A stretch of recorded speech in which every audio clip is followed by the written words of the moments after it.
Le football, ce n'est pas une excuse pour perdre toute dignité. Tu peux vouloir la défaite du Maroc. Tu peux même soutenir son adversaire. Et après la fin du match, c'est terminé normalement. Courir derrière chaque équipe qui affronte le Maroc, porter leurs couleurs, leur drapeau, crier plus fort que l'équipe concernée. C'est qu'il y a quelque chose de plus grand que le foot. C'est l'identité. Quand tu t'attaches profondément à une autre nation, c'est le vide. Parce que quand on ne sait pas vraiment qui on est, on cherche à s'accrocher ailleurs. On change de camp selon la circonstance. Franchement, ça ce n'est pas de la fierté, c'est de l'instabilité. Un pays avec une histoire forte, une identité ancrée, n'a pas besoin de ça. On peut se rivaliser, se provoquer, mais sans jamais oublier qui on est. Après un match, il y a une dignité qu'on ne doit pas perdre. Franchement là, vous êtes allé trop loin. Sortir vous darant dans la rue.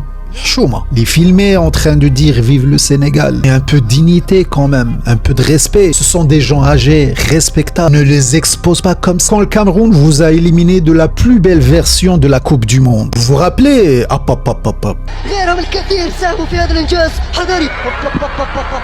On n'est pas devenu camerounais pour autant. On n'a pas porté leur drapeau. On n'a pas couru derrière eux. Et quand d'autres pays africains vous ont battu, Nigeria par exemple, la Mauritanie, vous vous rappelez? C'était pareil. On vous a taquiné. On vous a charrié, on a gardé notre dignité, on n'a pas cherché à exister à travers l'autre. Alors oui, il y a une chose à apprendre, le football passe, mais ce que tu montres de toi reste.